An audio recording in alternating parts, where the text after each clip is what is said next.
Assalamualaikum warahmatullahi wabarakatuh. Nama saya April Hasan Al-Hakim dari Fakultas Usuluddin dan Dakwah, Prodi Komunikasi dan Penyiaran Islam. Di sini saya akan mereview soal pertemuan pertama kali mata kuliah filsafat umum yang dilakukan secara daring dalam jaringan. Untuk review sendiri itu adalah ulasan atau komentar suatu hal baru, berkomentar kekurangan atau kelebihan dari hal baru tersebut.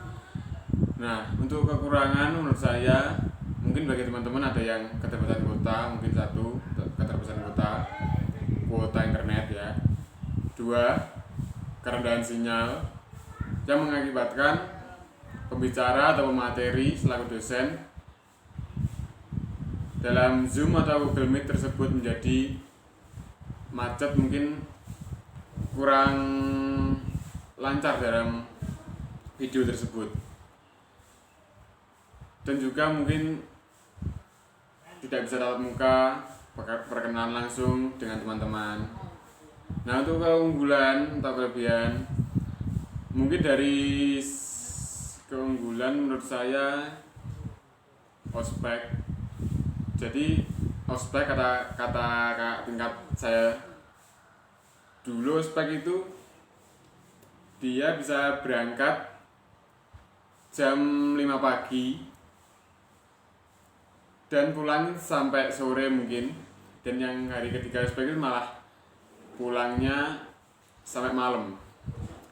Nah, di sini berhubung saya mahasiswa baru yang dilakukan secara daring, ospeknya malah menjadi ringan. Dalam artian tidak seperti kakak tingkat yang dulu. Kalau saya sendiri cuma ospek disuruh meresum video yang ditampilkan di channel YouTube yang Kediri, meresum dan mengumpulkan ke mentor yang ada di grup. Nah, itu kelebihannya. Mungkin bagi teman-teman sendiri ada yang punya pendapat lain soal kekurangan atau kelebihan, ya monggo berkomentar. Dan juga soal materi yang disampaikan oleh Bapak selaku dosen filsafat umum, Pak Mujab, dalam perkataannya mungkin sangat jelas dalam materi.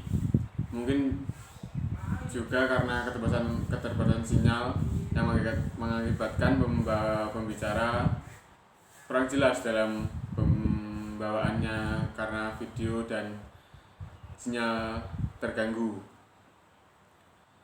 Dalam materi yang disampaikan beliau soal filsafat umum itu, filsafat satu cara pandang yang menyeluruh, kata beliau. Dan secara etimologi filsafat, saya ambil baca, filsafat dua kata dari phil dan sophie. Yang phil yang berarti kata yang artinya cinta, dan sophie artinya kebijaksanaan. Filsafat, filosofi, cinta dan kebijaksanaan. Dan secara terminologi, berpikir secara radikal dengan logika secara mendalam, menyeluruh dan bersungguh-sungguh, memahami satu kebenaran secara utuh dan menyeluruh, sehingga menciptakan kebijaksanaan. Untuk filsafat sendiri ada beberapa ulama yang menentang atau mengharamkan, dan juga ada beberapa ulama yang memperbolehkan. Jadi beliau kemarin menerangkan bahwa sudut pandang yang berbeda-beda dari ulama satu dan ulama lain yang mengharamkan dan yang memperbolehkan. Beliau memberi contoh bagaimana ada orang buta disuruh mendefinisikan gajah untuk kelima orang buta tersebut. Yang pertama disuruh memegang, intinya yang kelima orang buta itu disuruh memegang bergantian. Nah, kelima orang buta itu memegangnya beda-beda, ada yang kaki, ekor, perut, telinga, dan belalai. Nah, setelah memegang, orang buta itu dikumpulkan dan ditanya definisi gajah itu seperti apa, dan jawabannya mereka itu berbeda-beda. Begitu juga mungkin soal ulama dalam menyikapi filsafat umum. Dan mungkin sekiranya hanya itu yang saya sampaikan. Sekiranya ada kurang